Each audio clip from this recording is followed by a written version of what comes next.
தமிழ் உள்ளங்கள் அனைவருக்கும் இனிய வணக்கம். இது உங்கள் தமிழ் ஸ்டோர் சேனல். ஸோ மிக முக்கியமான அப்டேட் தமிழக மெடிக்கல் கவுன்சிலிங்கிலிருந்து, அதாவது டிஎன் மெடிக்கல் செலெக்ஷன்லேருந்து நமக்கு ஒரு மிக முக்கியமான அப்டேட். எல்லாருமே எதிர்பார்த்துட்டு இருந்த ஒரு விஷயம்தான். ஸோ நம்ம நேரடியாக இருந்து ரெக்கார்ட் பண்ணி வீடியோ போட்டால் டைம் ஆகுன்றதுனால ஒரு ஸ்க்ரீன்ஷாட் வச்சு சீக்கிரமாக உங்களுக்கு நான் டீட்டெயிலை சொல்லிடுறேன். ஸோ என்ன அப்படின்னா, தமிழகத்தை பொறுத்த வரைக்கும் எம்பிபிஎஸ் அண்ட் பிடிஎஸ்க்குரிய அப்ளிகேஷன் நமக்கு ஆல்ரெடி ஓப்பன் ஆகி நடந்துகிட்ருக்கு.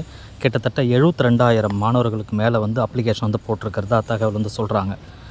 அந்த 72,000 மாணவர்களுக்குமே பார்த்திங்கன்னா அடுத்த கவுன்சிலிங் அப்படின்றது நமக்கு ஸ்டார்ட் ஆகும். ரேங்க் லிஸ்ட் வெளியே வந்ததுக்கப்புறம் இந்த கவுன்சிலிங்குரிய டேட்டு எப்போ நமக்கு வரப்போகுது அப்படின்னு அவங்க சொல்கிறாங்க அப்படின்னு பார்த்திங்கன்னா, ஜூலை மாதம் 30 கவுன்சிலிங் ஸ்டார்ட் பண்ண போகிறதா சொல்லியிருக்காங்க. இந்த ஜூலை மாதம் 30 எம்பிபிஎஸ் அண்ட் பிடிஎஸ்க்குரிய கவுன்சிலிங் அப்படின்னு சொன்னால், அதற்கு முன்னாடியே நமக்கு ரேங்க் லிஸ்ட்டு வெளியே வரும்.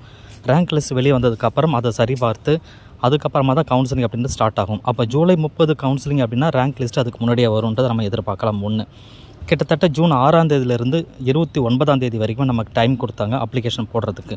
இதில் 72,000 மாணவர்களுக்கு மேலே அப்ளிகேஷனை போட்டிருக்கிறதா சொல்கிறாங்க. ஸோ ரெண்டாவது முக்கியமாக என்னென்னா, சான்றிதழ்கள் சர்டிஃபிகேட்டு சில மாணவர்கள் விட்டு போயிருக்கு. அவங்க அப்டேட் பண்ணாமல் விட்டுருக்காங்க.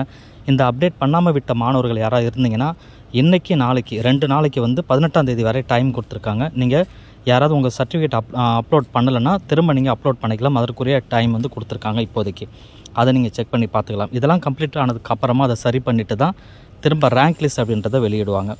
ஸோ இதில் முக்கியமாக இன்னொரு விஷயம் என்ன அப்படின்னு பார்த்தீங்கன்னா, டூப்ளிகேட் அப்ளிகேஷன் ஒரு 20 அப்ளிகேஷன் வந்திருக்குதான். அந்த 20 அப்ளிகேஷனுமே ரிஜெக்ட் பண்ணியிருக்காங்க. அந்த மாணவர்களுக்கு 3 வருஷம் பேன் பண்ணியிருக்கிறாங்க. எம்பிபிஎஸ்ஸோ எதுவுமே அப்ளை பண்ண முடியாத மாதிரி அவங்க மேலே லீகல் ஆக்ஷனும் எடுக்கிறதாகவும் சொல்லியிருக்காங்க. ஸோ பயப்பட தேவையில்லை, எல்லாரும் கிடையாது. யாராவது டூப்ளிகேட் சர்டிஃபிகேட்லாம் ஏதாவது வச்சுருந்தாங்கன்னா அவங்களுக்கு மட்டும்தான் அந்த மாதிரி நடவடிக்கை எடுக்கிறதா சொல்கிறாங்க. ஸோ ஜூலை மாதம் 30ஆம் தேதி கவுன்சிலிங் ஸ்டார்ட் ஆகுது. இந்த இன்ஃபர்மேஷன் இப்போது நீங்கள் தெரிஞ்சுக்கினா போதும். இந்த கவுன்சிலிங் ஸ்டார்ட் ஆனதுக்கப்புறம் அடுத்தடுத்த அப்டேட்டு நம்ம என்னென்னலாம் செய்யணும் அப்படின்றத நம்ம சேனலில் தொடர்ச்சியாக நம்ம கொடுப்போம். ஸோ நீங்கள் ஒன்றும் ஒரி பண்ண தேவையில்லை. First round, second round, third round and fourth round stay vacancy அப்படின்னு சொல்லி எல்லா ரவுண்டுக்குமே நம்ம டீட்டெயிலான இன்ஃபர்மேஷன் கொடுப்போம்.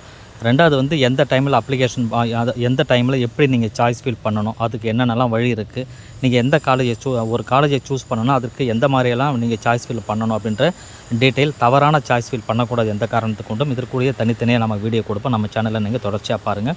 ஸோ எல்லாருமே வெயிட் பண்ணிகிட்ருக்கலாம். ரேங்க் லிஸ்ட் நமக்கு ஒரு 2 நாட்கள் உள்ள வந்துடும். ஸோ வந்ததுக்கப்புறம் அதை நம்ம டீட்டெயிலை சொல்லிடுறோம். அதுக்கப்புறம் ஜூலை 30ஆம் தேதி நமக்கு கவுன்சிலிங் ஸ்டார்ட் ஆகுது. இந்த தகவலை சுகாதாரத்துறை அமைச்சர் அவர்கள் இப்போ தெரிவிச்சிருக்காங்க. இந்த இன்ஃபர்மேஷன் நீங்களும் தெரிஞ்சுக்கோங்க. Thank you all.